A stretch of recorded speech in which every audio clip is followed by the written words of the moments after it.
अभी सभी अधिकारियों से और सभी प्रदेश के जिलाधीशों से, एसपी से बैठक हुई।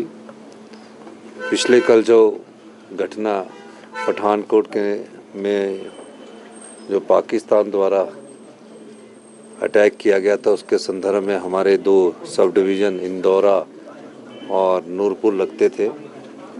उस सिलसिले में उनके एसपी से मेरी बात हुई है और स्पेशल इंस्ट्रक्शन जारी किए गए हैं कि जैसे ही पठानकोट के एरिया में कोई सायरन बजता है तो एडजॉइनिंग एरिया के ब्लैकआउट आप भी कर दीजिए, ताकि हिमाचल प्रदेश की जनता को कोई नुकसान ना हो।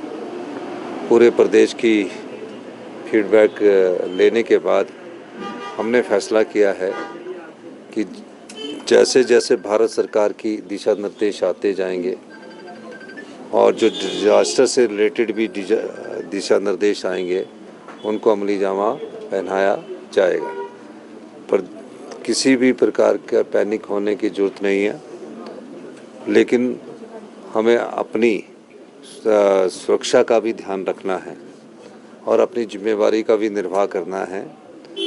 जैसे जैसे हिमाचल प्रदेश सरकार से इंस्ट्रक्शंस हिमाचल की जनता को जाएगी या भारत सरकार के दिशा निर्देश द्वारा जो भी जानकारी हमारे को प्राप्त होगी, उसको हम जनता को भी आने वाले समय में एड्रेस करते रहेंगे और उनको बताते रहेंगे।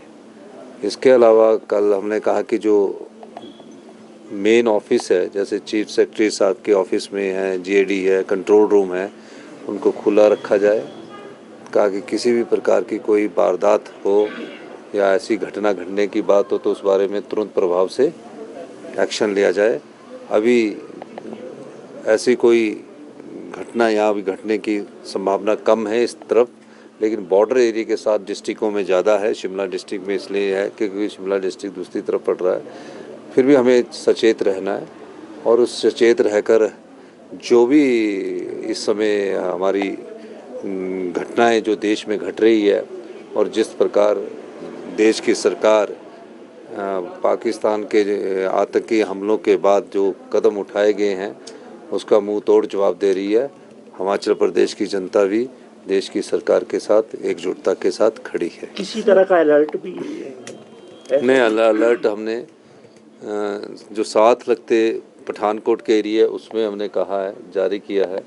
और जो जैसे कि कल रात से जैसे जिस प्रकार के ड्रोन छोड़े गए, मिसाइल छोड़ी गई, एयर अटैक की बात है, सभी प्रकार के अलर्ट रहने के लिए हमने जनता को कहा है कि आपने सुरक्षित, जब ऐसी बात होगी तो सुरक्षित ब्लैकआउट करना है। सुरक्षित रहने के लिए अपना जो भी हम एसओपी जारी करेंगे, स्टैंडर्ड ऑपरेटिव प्रोसीजर जारी करेंगे, उसके हिसाब से अपने कार्य करना है।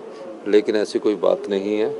और मैं सेना का भी, हमें सेना पर भी गर्व है, जो पूरी मुस्तैदी के साथ जो पिछले कल उन्होंने हमारे ड्रोन पाकिस्तान की तरफ से आए, मिसाइल पाकिस्तान की तरफ से आए और फाइटर जेट का भी प्रयोग किया गया और सेना के ने जिस प्रकार का परिचय दिया है देश की सुरक्षा में, वो एक सराहनीय कदम है। हिमाचल प्रदेश की जनता उनके इस प्रकार के जो कदम है उसकी प्रशंसा करती है कि किस प्रकार उन्होंने अपनी टेक्नोलॉजी को अपग्रेड करके हिमाचल की, हिंदुस्तान की भूमि पर एक भी नुकसान जान माल का नहीं हुआ। ये भी बड़ी खुशी की बात है। लेकिन इसका मुंह तोड़ जवाब जिस तरह केंद्र की सरकार दे रही है, उसके लिए हमें सब भरपूर सहयोग हम केंद्र की सरकार के साथ कर रहे हैं। नहीं, अभी नहीं। कल रात को जब ऐसे शेलिंग की घटना हुई तो नूरपुर पठानकोट को जब बस जा रही थी तो उस समय लाइटें नहीं पड़नी चाहिए, क्योंकि शेलिंग 8:30 बजे स्टार्ट हो गई थी। उस दृष्टिकोण से उस समय उसको रोका गया था। और जैसे ही अब इंस्ट्रक्शंस आएगी तो जहाँ भी उचित होगा वहाँ बसें, अगर सायरन बज रहा है और उस समय सब जगह ब्लैकआउट हो रहा है तो उस समय की ऐसी इंस्ट्रक्शन जारी कर देंगे कि जहाँ बस है सायरन बजे तो वहाँ रोक दी जाए। धन्यवाद। जम्मू कश्मीर के लिए जो बसेस जो है वो भी कुछ ऐसी खबर आ रही है? नहीं, जम्मू वही थी पठानकोट के पास वाली बस। नहीं, रद्द नहीं की गई है, लेकिन इमरजेंसी जो सर्विस की जो विभाग है, जैसे कि चीफ सेक्रेटरी साहब का मेरा कार्यालय है या सेक्रेटरी GAD का कार्यालय या होम सेक्रेटरी का कार्यालय, जो भी इमरजेंसी से रिलेटेड डिजास्टर वाला कार्यालय, उनको खुला रहने के आदेश दिए गए हैं और सभी अधिकारियों को बोला गया है कि आप अपने अपने क्षेत्र में पूरी नज़र बनाए रखें। धन्यवाद।